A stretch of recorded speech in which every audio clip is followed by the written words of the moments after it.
Imagine waking up tomorrow morning and your gas station has no fuel. The shelves at your grocery store are half empty. Your stock portfolio has lost 30% of its value overnight. Your government is on emergency alert. And the reason for all of this is a narrow strip of water, barely 21 miles wide, sitting on the other side of the world. That is not a hypothetical. That is exactly what is happening right now. And by the end of this video, you will understand why the decisions being made in the next 72 hours may determine the fate of the global economy, the balance of power in the Middle East, and the future of oil as we know it. Stay with me, because what Iran just did in the Strait of Hormuz is something no analyst, no general, and no world leader truly prepared for. Let us go back to where this started, because to understand what is happening today, you need to understand the chain of events that brought the world to this exact breaking point. For decades, the Strait of Hormuz has been called the jugular vein of the global economy. Every single day, roughly 17 million barrels of oil pass through this narrow channel between Iran and the Oman Peninsula.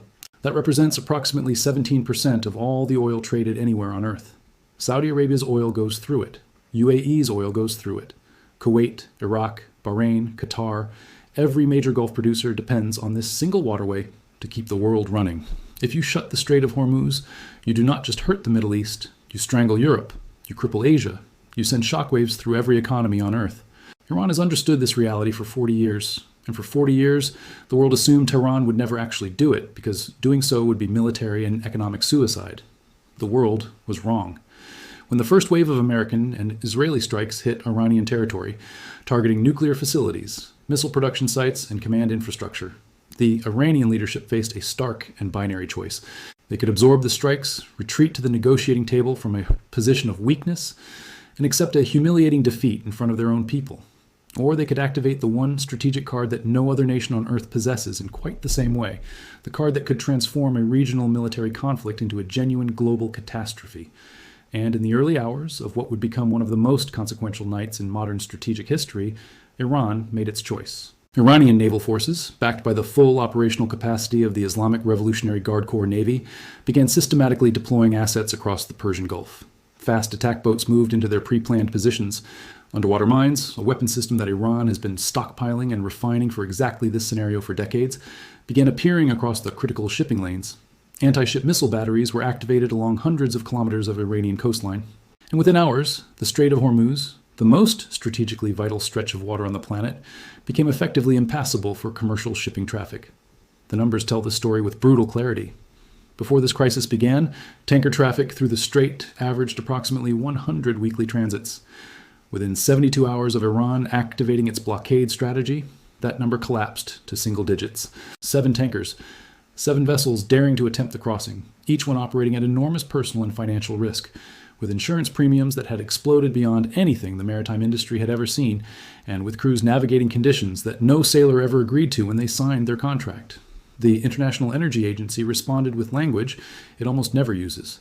They called this disruption larger in scale and potential economic impact than anything witnessed since the oil shocks of the 1970s. Larger than 1973. Larger than the Arab oil embargo that sent the entire Western world into recession, forced fuel rationing across America and Europe, and permanently reshaped global energy policy for the next 50 years. What Iran just did is, by the IEA's own assessment, bigger than all of that. And while the world was still processing the Hormuz blockade, Iran was far from finished. Because here is the critical piece of this story that most mainstream coverage has almost entirely missed.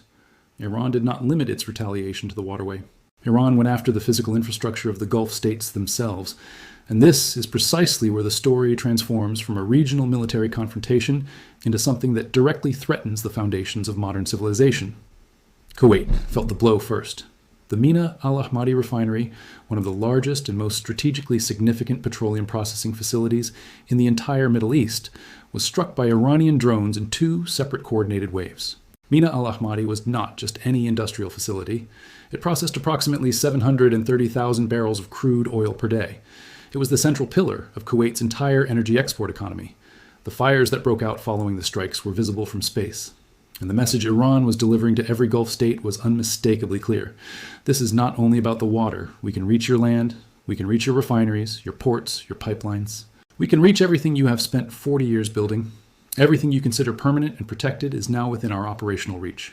Now this is where you need to step back and understand why what is happening in Kuwait matters far beyond Kuwait's borders. The Gulf Cooperation Council states Saudi Arabia, the UAE, Kuwait, Qatar, Bahrain, and Oman collectively hold approximately 40% of the world's proven oil reserves. Their ability to pump, process, refine, and export that oil is the single most important pillar of global energy supply. If Iran can consistently and credibly threaten that infrastructure, not just theoretically, but with actual drone strikes, then the entire architecture of global energy markets, an architecture painstakingly constructed over the last 50 years, that the entire global economy depends upon, begins to fracture.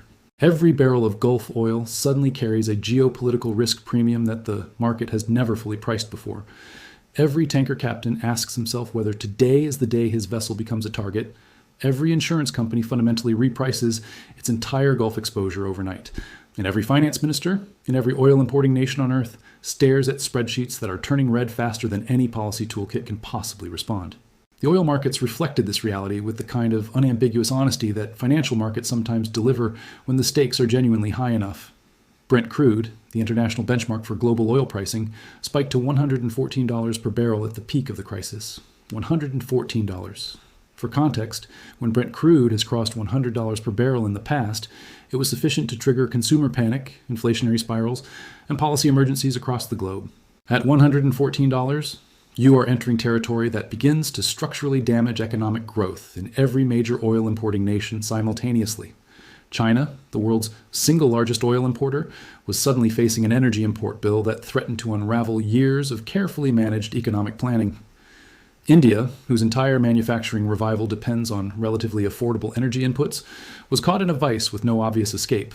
Japan and South Korea, almost entirely dependent on Gulf imports for their energy security, activated emergency strategic reserves. Europe, still healing its industrial base from the energy shock of the Ukraine conflict, braced itself for another wave of energy-driven economic pain with no political reserves left to absorb it.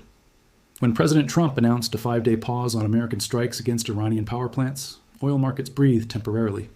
Brent crude dropped back below $100 per barrel, a fall of more than 7% in a single trading session. Financial headlines celebrated the relief. But do not allow that temporary market movement to mislead you about the actual state of affairs on the ground. The International Energy Agency was explicit. A 5-day pause solves nothing structurally. The mines are still in the water. The Iranian Navy is still fully deployed across the Gulf. The infrastructure in Kuwait is still smoldering. A 5-day pause is not a ceasefire. It is a timeout in a confrontation where neither side has agreed on the terms of resolution. And the most dangerous window of this entire crisis begins the moment those 5 days expire. Iran's strategic leadership understands something that Washington and Tel Aviv are still calculating. The longer the strait remains disrupted, even partially disrupted, the more permanent and structural the economic damage becomes. Oil markets do not merely respond to current supply levels. They respond to expected future supply.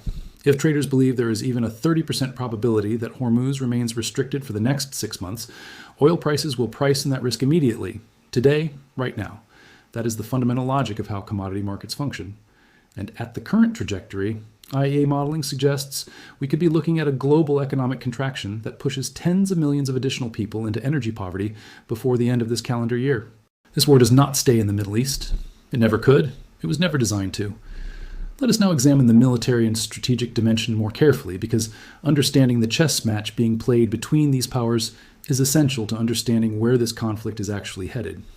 And what you're about to hear will completely reframe how you understand the balance of power in the modern Middle East. When the United States and Israel executed strikes against Iran's nuclear and military infrastructure, they were operating on a strategic theory. The theory was straightforward. A sufficiently powerful strike campaign would either compel Iran to negotiate from weakness or degrade Iran's military capabilities enough that Tehran could not mount meaningful retaliation. That theory is now under serious and perhaps terminal question. Because what Iran demonstrated through the Hormuz closure and the drone strikes on Gulf infrastructure is that its most powerful strategic weapons are not its nuclear program. They are not its ballistic missiles. Iran's ultimate weapon is geography and the doctrine of asymmetric disruption. Iran sits at the northern edge of the Persian Gulf like a hand positioned around a throat. You can destroy every missile silo, every enrichment centrifuge, every radar installation, every command bunker in Iran, and Iran retains the ability to make the surrounding water too dangerous and too costly for the global economy to accept. That is the fundamental strategic reality that no amount of air power alone fully resolves, and Washington understands this, which is why, alongside the military strikes and diplomatic signaling, The United States has been internally evaluating a plan that, if executed, would represent one of the most audacious combined military and economic operations in recent decades. The plan centers on Karg Island. Karg Island is Iran's primary oil export terminal. Approximately 90% of Iran's crude oil exports are processed and shipped from Karg Island's facilities. A sustained naval blockade or physical seizure of Karg Island would not merely hurt Iran economically at the margins, it would cut off Tehran's primary source of foreign currency revenue with near immediate effect. Without oil export income, Iran cannot sustain its military operational tempo, cannot continue funding its regional proxy network, cannot prevent domestic economic conditions from deteriorating to the point where the regime faces genuinely threatening internal pressure. In theory, this creates conditions for a negotiated settlement. In practice, executing a naval operation in the Persian Gulf, in Iran's own backyard, with Iranian shore-based anti-ship missiles, submarines, and fast attack craft all actively operational, is not a clean mission. And any miscalculation in that environment risks escalating from an economic pressure campaign into a full-scale direct naval engagement between American and Iranian forces. The kind of engagement that historically rarely stays contained at the level where it begins. Now I need to tell you about the nuclear dimension of this conflict, because it is the piece of the story most people are still not fully processing, and it changes the entire strategic calculus.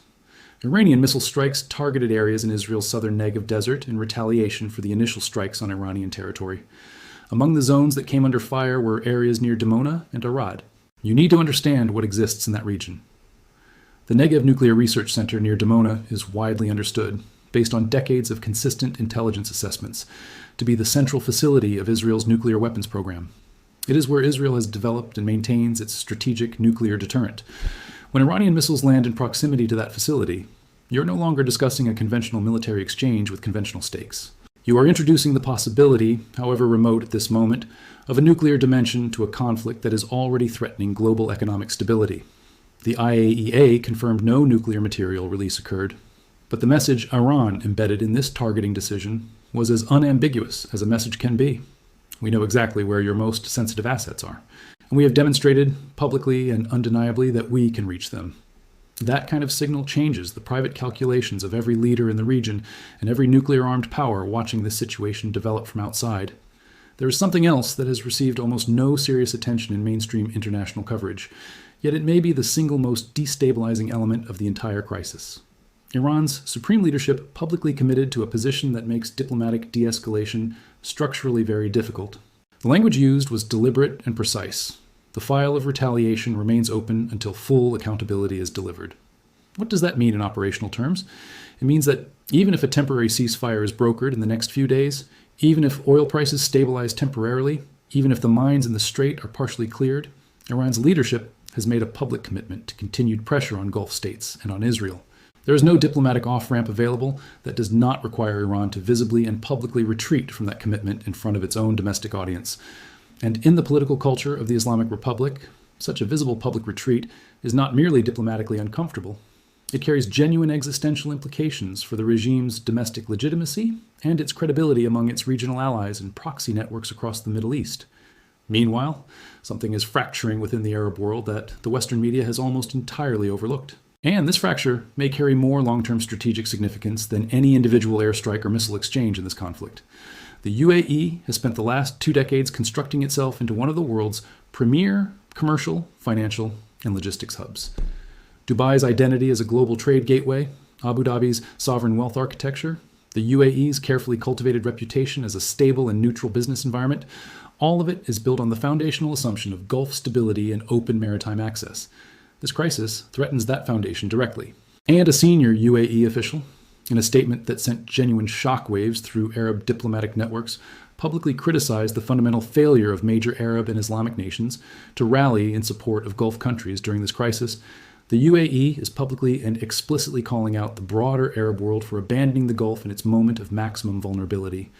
This is not a minor diplomatic complaint. This is a visible and documented fracture in the architecture of Arab collective security, the very fracture Iran has been strategically attempting to create and widen for years. If the Gulf states cannot count on broader Arab solidarity in a crisis of this magnitude, they face a fundamental strategic reassessment. Do they deepen dependency on American military protection and accept the political costs? Do they accelerate their own independent military development at a pace that permanently reshapes the regional balance of power? Do they pursue back-channel direct negotiations with Tehran, seeking a separate bilateral accommodation that reduces their exposure? These are not academic questions. These are conversations happening in actual rooms in actual capitals right now, today. Now, let us talk about water. Because in the shadow of dramatic headlines about oil prices and naval blockades, Iran issued a specific threat that barely registered in the global news cycle, despite carrying humanitarian implications of the highest possible order. Iran's parliament speaker issued a public warning that directly targeted Gulf nations' desalination plants and freshwater supply infrastructure. In Saudi Arabia, the UAE, Qatar, and Kuwait, desalination is not a luxury. It is the biological foundation of human survival. These are countries built in the middle of one of the most extreme desert environments on Earth, with virtually no naturally occurring freshwater supply. The plants that convert seawater into drinking water are as fundamentally critical to life in these countries as the electrical grid is to any modern city. A sustained offensive campaign against desalination infrastructure would not produce an economic crisis. It would produce a humanitarian emergency the international system is completely unprepared to manage. Millions of people in some of the most densely populated cities on Earth, Riyadh, Dubai, Kuwait City, Doha, would face acute and rapidly deteriorating freshwater shortages. The fact that this threat is now publicly on the table tells you everything you need to understand about how far the escalatory logic of this conflict is prepared to reach. Let us now bring this back to what all of this means for ordinary people watching this video from anywhere on Earth. Energy prices are the primary transmission mechanism through which this conflict reaches every household, regardless of how far from the Gulf they are located. When oil sustains itself above $110 per barrel, you do not merely pay more at the fuel station. Fertilizer production costs spike sharply because making fertilizer is an energy-intensive industrial process, and higher fertilizer costs mean higher food prices at every grocery store in every country. Shipping and logistics costs rise across the board because every container ship and cargo freighter runs on fuel, and when the cost of moving goods rises, the price of every product that was moved also rises. Electronics, clothing, medicine, construction materials. Every item in every global supply chain becomes more expensive simultaneously. Central banks, already engaged in a difficult battle against inflation in most major economies, suddenly face an impossible policy choice. Do they raise interest rates aggressively to fight the new inflationary wave from elevated energy prices and risk tipping their economies into recession? Or do they hold rates steady and allow a sustained erosion of the purchasing power of workers and families who are already financially stretched? Neither option avoids real economic pain for real people. For emerging market economies, and this is particularly relevant for viewers in South Asia, Southeast Asia, Africa, and Latin America, the impact is even more severe. Countries that import most of their energy and maintain limited foreign currency reserves are facing a compounding double shock. Their energy import bills are surging in dollar terms at exactly the moment when global risk sentiment is deteriorating. And as investors pull capital out of emerging markets and reposition into safe haven assets, the currencies of vulnerable countries weaken, making those already surging dollar-denominated energy bills even more expensive in local currency terms. The IMF has already initiated emergency sovereign debt stress assessments for a sustained high oil price scenario. Several countries that were already navigating difficult debt situations before this crisis began are now in genuinely precarious fiscal positions. Here's the question every analyst, every strategist, and every world leader is now urgently working to answer. How does this end? What is the path to de-escalation? Because conflicts that are structurally easy to enter are almost never structurally easy to exit. Iran cannot visibly retreat from its public commitments without triggering a domestic political crisis. Israel cannot accept any outcome that leaves Iran with an intact capability to threaten Israeli population centers. The United States is publicly committed to defending its Gulf allies and supporting Israel, but privately aware that a full-scale Persian Gulf war would be economically catastrophic and politically damaging at home. Russia and China, both of which maintain significant interests in Gulf energy markets and complex bilateral relationships with Iran, are watching and calculating their own positions with everything they observe. It is not a solution. Within that window, back-channel diplomatic communication is reportedly occurring through at least two intermediary governments. The signals are genuinely mixed. Iran's foreign ministry has publicly denied any formal dialogue is underway, while simultaneously not slamming every possible channel shut. Washington is attempting to thread the needle between maintaining enough pressure on Iran to incentivize negotiation, while avoiding the kind of trigger event that could activate Iranian proxy forces across the region simultaneously, in Iraq, in Yemen, in Lebanon, in Syria, creating a multi-front conflict that American forces are not resourced to manage cleanly. That scenario is not the inevitable outcome, but it has crossed from the realm of the unthinkable into the realm of the genuinely possible. And this brings us to the final revelation, the one I promised you at the very beginning of this video. We have spent decades living in a world where a catastrophic disruption of global energy supply was always theoretical, something that could happen under extreme conditions, but that military deterrence and international institutions would ultimately prevent. What the last 72 hours have demonstrated with absolute and undeniable clarity is that the theoretical has become actual.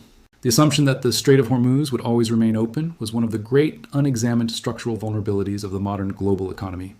We built an entire civilization that requires that waterway to function. We never constructed a serious, scaled alternative. We never honestly priced the risk of its closure into our strategic planning. And the bill for that failure of foresight is now arriving in the form of burning refineries, empty shipping lanes, spiking oil prices, and a global economy holding its breath while a small number of people in a small number of rooms decide the fate of everyone else on Earth. The next 72 hours will tell us whether those people still have enough rationality, enough communication, and enough shared interest in avoiding catastrophe to pull the world back from the edge. Watch closely, because history is being written right now, and this time, every single one of us has a stake in how it ends.